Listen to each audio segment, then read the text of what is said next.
Hello, everyone. Phil Lee returning with a new episode of Civil War Chat. Today is Tuesday, the 3rd of May, 2022. Our topic today is tradition and parasites. But before we get into that, I want to bring to your attention Southern Reconstruction by Philip Lee. 90% of the story that is told about Reconstruction today at both the National Park Service memorials and in the academia, 90% of it looks strictly at the Black experience. This book looks 50-50.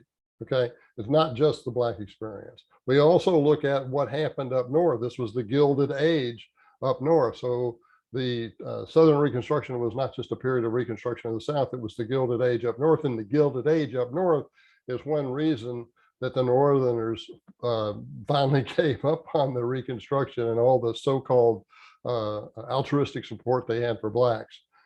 It's if you want to get a copy from me, autographed copy, it's $33, and just email me, Phil, PHIL_Lee, LEIGH at me.com.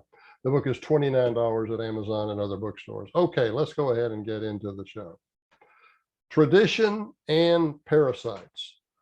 Nobody living today can recall when a draft opinion of the Supreme Court was leaked to the public ahead of the formal ruling.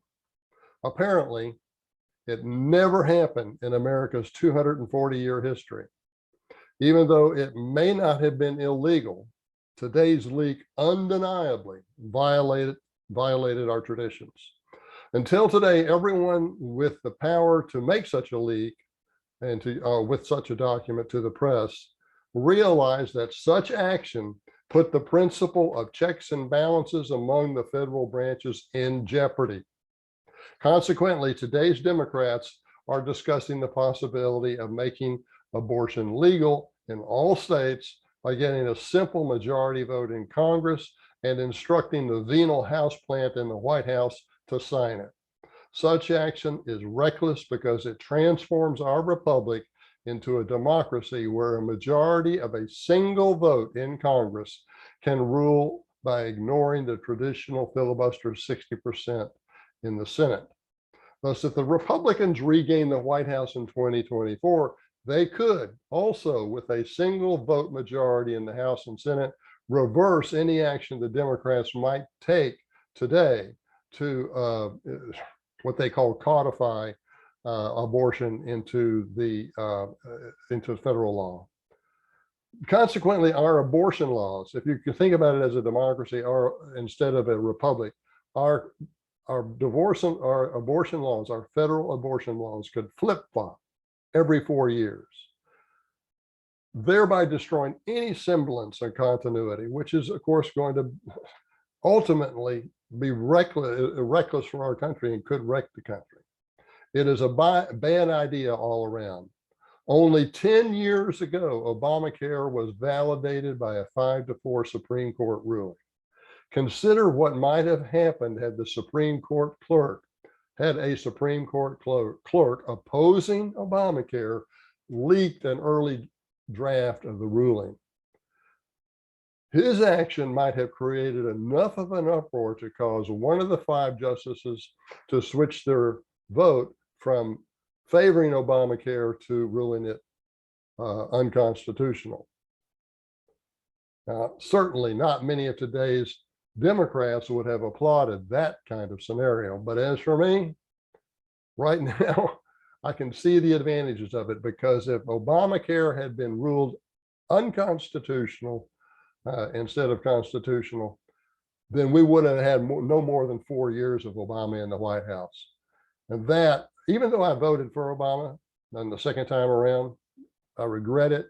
He has been a disaster for this country. He has turned into an absolute race hustler. He has been a disaster.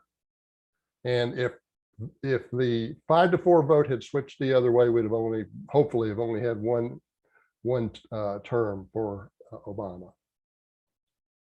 As noted in previous posts, tradition is the wisdom of the dead. Our civilization stands on the shoulders of the leaders who came before us.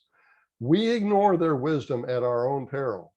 By rejecting their traditions rather than augmenting them, We become like a leaf without a branch.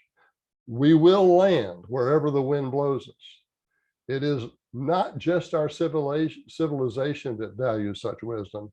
Consider the sagacity of an old Basuto African proverb, quote, if a man does away with his traditional way of living and throws away his good customs, he had better first make certain that he has something of value to replace them, close quote. America has destroyed many of her most traditionally treasured Confederate monuments under the false premise that the Confederate soldier went to war to perpetuate slavery.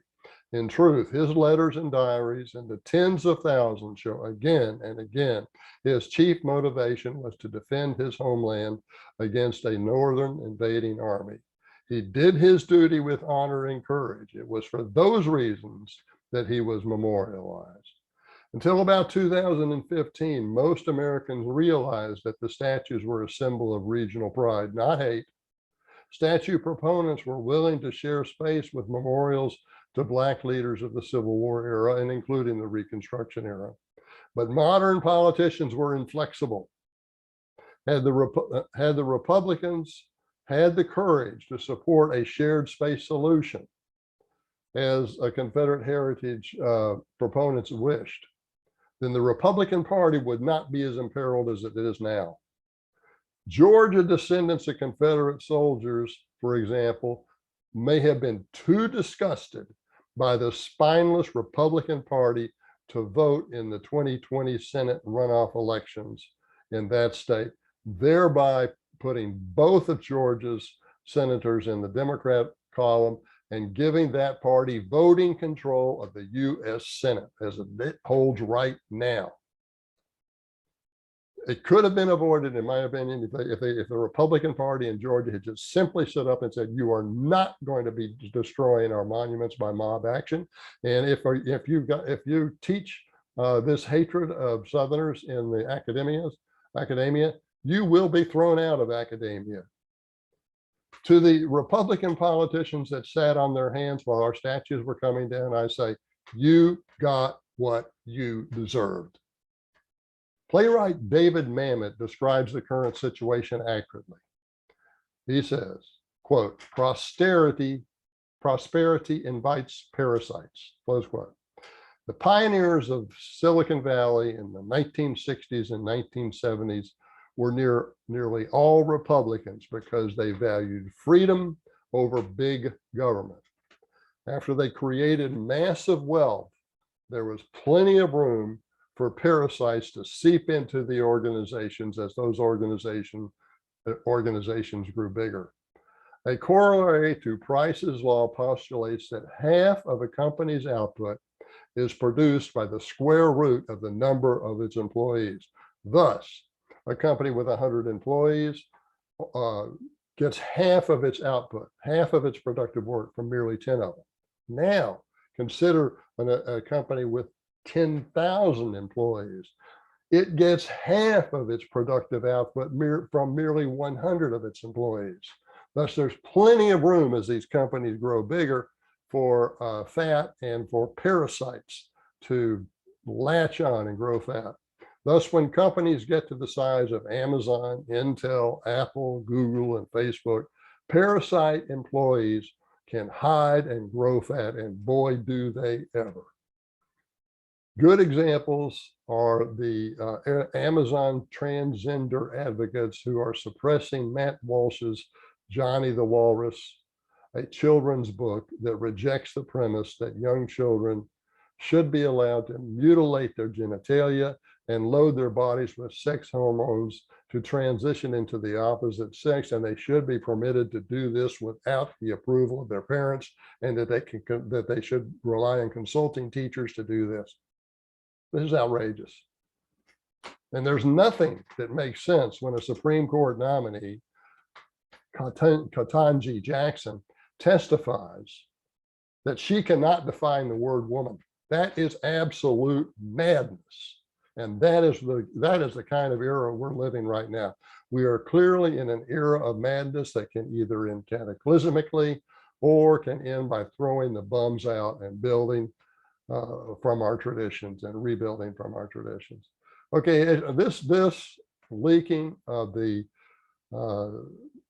preliminary draft on the Supreme Court decision versus Roe v. Wade, it is outrageous. And you've heard what I've said, so you know where I stand on this. Thanks for watching, and see you next time.